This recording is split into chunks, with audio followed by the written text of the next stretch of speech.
Yo, what's going on, guys? I'm back for another video. Today I'm going to be showing you how to make a GTFO script.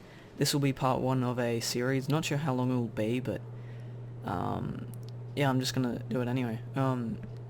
So first of all, what you'll need for this tutorial is you'll need Visual Studio Code 2019. We'll be coding in C#. You don't necessarily need much coding knowledge, just maybe a little bit.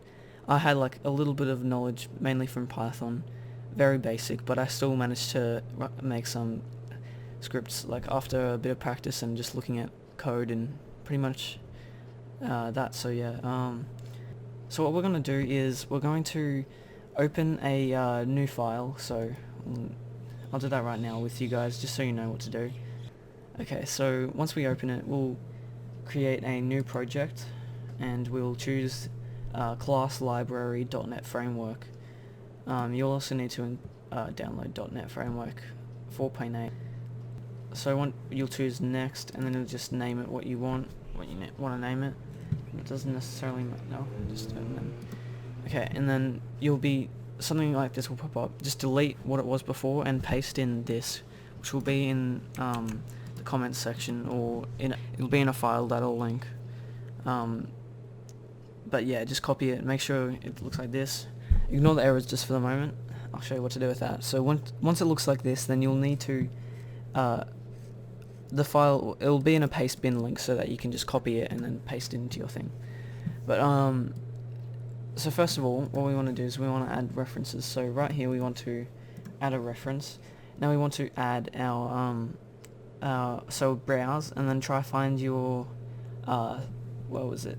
Scripthookvdotnet 2.dll, like that. I think that's right. Yeah. And then you also want to add system.windows.forms, which if it's not in here, then it'll be probably in assemblies and framework, and then find it somewhere in here. Anyway, back here, system.windows.forms, and then just click OK. And then all of the red lines should go away. Okay, now we're left with something that looks like a little bit like this. So what you want to do here, it'll have namespace, and you just want to change this to whatever you want, so which will be the name of the mod. So I'm just going to call it tutorial script, like that. And we don't need a okay. So what I'm going to do first of all is I'm going to explain what all of this does, because what I just did is I basically just plumped a bunch of code here and I didn't explain it, so I'll start now.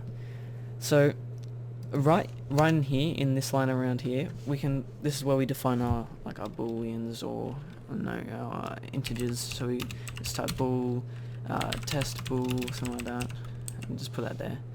We don't need that right now. This is our main. Our main will run at the start of, as soon as our script loads. Ignore this, can't be bothered explaining it, don't really understand it, just don't worry.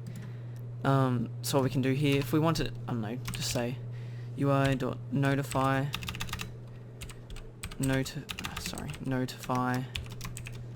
hey, this is a test mod, just like that. So that'll come up as a notification in game when we start up the mod, so don't worry about that though at the moment. So what this one does is it's the on tick, so this runs every single millisecond, so anything in here. So typing something directly in here, so typing something like spawning a car, repairing a car every millisecond is a really bad idea to do, because it'll eat up your game memory and it'll just, it's not a good idea. So that's why we add like a sort of a delay sort of to it, and I'll show you guys how to do that when you can set the delay. But and then this is the on key down, so this is, you can also do on key up. I don't really know the difference, but I think it's one's when you press it down, one's when you release the key. But anyway, in here, this is what we can do stuff like if we press the G key, then we can spawn a car. So we'll do that right now. So what we want to type if key code equals keys dot, and I'm going to choose numpad numpad 7 because that's not really used by anything. And now what we want to do, so we'll set it up like that. If you don't know stuff like that, maybe just watch a few tutorials on C#. You don't really need to know much. You just follow tutorials and you'll understand after a while. So in here, what we want to do, we want to type. Before I type anything in here, I'll show you guys some useful resources that you can use. So here is something called native DB. Every single scripter will need this. This is one variation of the database, but I just like this one because it's easy to access. You can search up here anything, and it's easy to find stuff. But there's different variations. You can Google it. I'll also add this to the description. There's also the scripthookvdotnet GitHub, where it shows you all of the functions and stuff like that. If you want to find one, but I wouldn't worry about it too much. Mainly just native DB, because on here you can find it most functions pretty easily. So what we want to do first, I'm going to define a car. So what we want to do, we want to do vehicle. So vehicle, and we'll set this to car just for the moment. That'll be our car. So we want to do world.v. So if we can type something in, it'll also show everything that has the word vehicle in it. So we can do create vehicle like that. We can type the model. So what we'll need vehicle hash. So that's basically all of the names. So vehicle hash dot. It'll have, pretty much all the names. Every single name of each car in here. It doesn't have add-on cars. That's why you'll need to type. There's a different way to do it for add-on cars, but don't worry about that just now. Just do adder. I'll do adder at the moment, and then I'll do position. So position, you can spawn it right on you, but we're not going to do that because spawning it right on us could be a problem. So what we'll do game.player. So game.player is the player, and then the character is the character. Sort of. It's hard to explain. There's like differences. So we can do play.wanted level, but we can't do play.character.wanted level. Which, yeah. So if you can't find a function that you want to do inside of, say, player, then do it inside of character. And if you can't find, so say if I wanted player.position, there's wanted center position, but there's not a position. Maybe do character.position. There it is. There's position. So, but what we're going to do, we're just going to do character.get offset world in world. So get offset in world chords. Then what we want to do is we want to type new vector 3. Vector 3 is pretty much a position in the world, and we're going to do in another set of brackets 0, 5, 0 like that. That'll spawn 5, a distance of 5 away from us. I'm pretty sure in the front heading direction. So that'll spawn a vehicle for us. And we can do, before we actually do that, we'll set that to, so car equals, like that. So now we can do stuff with the car. Say if I wanted to do car dot, I don't know, maybe, I don't know, I'll see if there's customization I can do to it. Engine, I can set multipliers, all of that stuff. Tint, window tint, we can do stuff like that. We can pretty much do a lot of stuff with this. I'll just do, I'll set the car to be invincible. Vin is invincible, and then we'll set it to true, like that. Just like that. And then what this will do is just spawn a adder into the world when we hit the numpad 7 button. Now also, I'll add UI dot. You can do many things. This is how you can notify of stuff. So I'll do UI.notify, and then I'll do adder has been, and then I'll do a color. I'll just do blue. So tilde, I think it is. I don't even know. Squiggly line B, squiggly line. So that stands for blue. You can do green. You can do yellow. You can do red. I'm going to set it as blue, and then we're going to do spawned. Look at that. and then we obviously need that after. So now every time we hit numpad 7, a adder will be spawned. Now we're just going to test out this mod just for the moment, so we're going to click build at the top right here. We're going to click build solution. Now if you get an error, if it says failed, and you get a warning sign, not a red X, the red X means you have something wrong inside the code. But if you have a warning sign and it says failed, that means that your build, so your .NET framework is a mismatched one to your scripthookvdotnet. So you'll likely need, so for the latest scripthookvdotnet 2, you'll need 4.8, I'm pretty sure. But I'm on 4.7 and I have an older version of scripthookvdotnet 2. But I wouldn't worry about it too much, just leave a comment if you have a problem with it. Not many of you should, but that's one thing. So we just built that. So now if we go to our debug, so if we go to users, your name, source, repos, this is the default location. You might have changed it like when you were creating this project, you might have changed the save location, but anyway, you want to go into it. You'll look something like this. You want to click tutorial script or whatever it's called, and then bin debug, and then in here you'll have the .dll. Now you want to go to the scripts, and then you want to drag that just in there, and you can replace if it doesn't matter. And then we go back into our game. As you can see, I recorded the video already, but then I didn't have my mic working. Okay, so what we're going to do is we're going to hit insert to reload. If you're using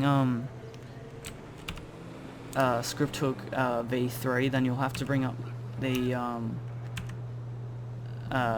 this thing, which is the console, or you can set it in the INI or whatever. You can just do reload for that, I'm pretty sure, and that'll reload the scripts. But then what we want to do, because we set it in numpad 7, adder has been spawned, and it just sent us a notification and it spawned the car. And we set it to be invincible, so we'll test that out as well. Set a sticky bomb on the car. We'll also just turn off my one. Yep, so it's invincible as well, so that code runs correctly.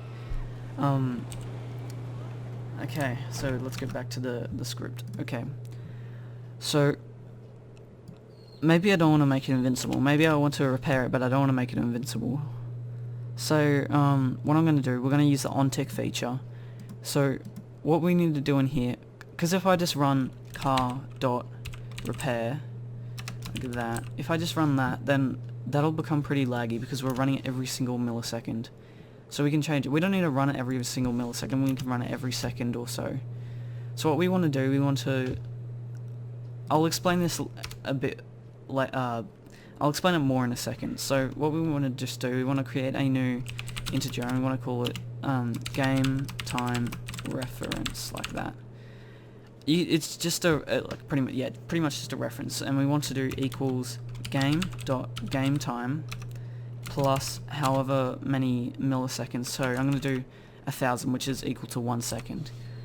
I'll also copy that and then paste it in here just for the moment, so it'll also run when the script is loaded again.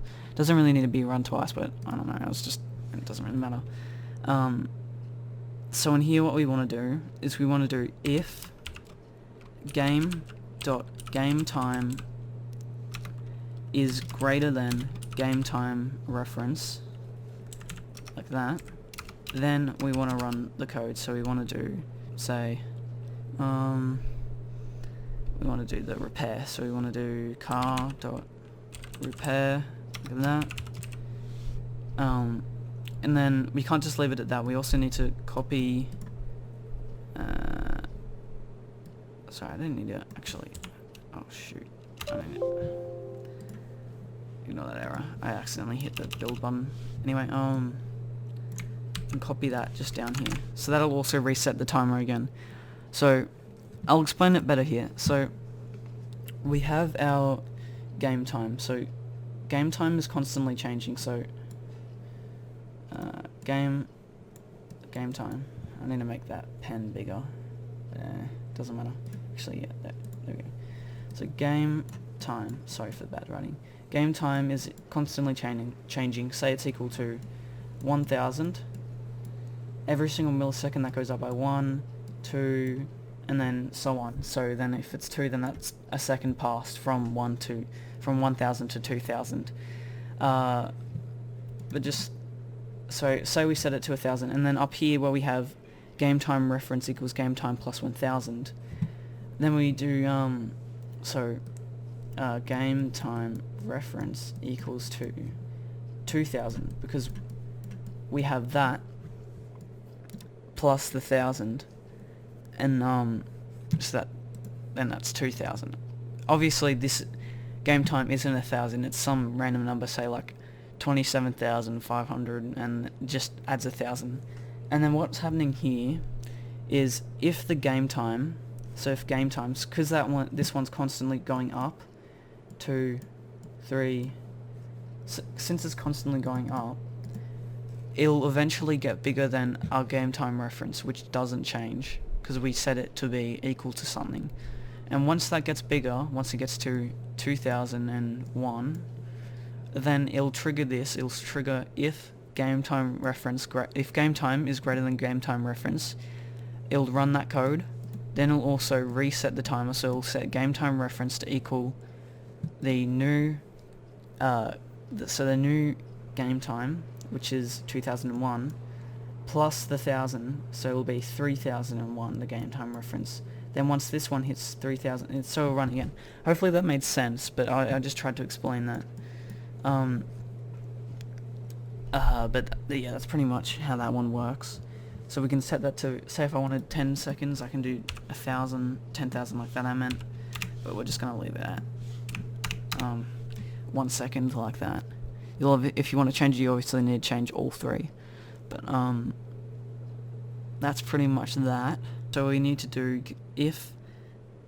I'll explain a native. So this is a native function. So I'll need a native function to actually make sure that our game doesn't crash when we run this, because I'm pretty sure that will crash because it doesn't know the car yet. So what we need to do, if function dot call, and we want to put bool in here, in these two arrow things, and then with two brackets like that. So this is a bool because it'll return like a true or false. So as you can see, I'm searching for, sometimes this thing bugs, in any, okay, there we are. So what we want to do here, we want to do hash like that, and then we want to do is ped any in any vehicle like that. And now the reason that we need native DB is because it tells us the parameters and what the parameters mean in each one. So in here, so in our in scripthookvdotnet, the functions for that, it'll have stuff hover, like when you hover over it, it'll tell you the parameters that are required. So this one says vehicle, so that it's world.create vehicle, and then the vehicle requires the model of the vehicle and the position, and one overload which can vary. So that, don't worry about that just yet. Anyway, but this one, when we hover over it, it doesn't tell us anything. So that's why we need native DB, and this tells us that we need ped and a boolean, which is get in. And don't worry about it too much, but we'll just set that to false. That's just, it doesn't really matter at the moment. Anyway, so then what we want to do our ped, so we want to do game.player.character, that, and then we also want to do get into false. So don't worry about that too much. So if that's true, so which will run that, and if we wanted to set it to if it's not true, then we just do exclamation point at the start. So then we just want to set that up, just pop that one in there, and then so now this will only, so if game time reference is like that, nothing will happen. It'll just constantly get greater. As soon as we step into a car, it'll heal it, but then it'll start the timer again, so it'll wait 1 second. So we'll try this one out. Debug scripts. There we go. And now if we hit insert, I'll just delete this adder right here. Click numpad 7. Spawned us an adder. Did I set it to... yeah, I didn't make it invincible. So now if we... I think there's an option to... vehicle options. I need to disable the God mode on this. So now if we run into, say, a hole or something over here, look at this tree. Yep, see how it just damaged, I shattered, the glass got shattered and then instantly repaired, so that's obviously working. You can tell it's only a 1 second or so difference, so it's not obviously not instant. If we had it instant, it would just be too laggy. Right there, so it took about a second to fix it. But that's pretty much it. It's like a basic script that we can do. I'll show you some other things in the next episode. Please leave comments on what you want to see done. Obviously there's some things that'll just be too difficult at the start, and also probably a bit too difficult for me myself, but I'll try and make as many videos as I can of this, depending on how, like, the reception of it. Anyway, that's pretty much it. Thank you guys for watching. I'll leave this code in the description, and I'll also leave the empty script if you want to try it out as well. But that's pretty much it, yeah. See you. Peace.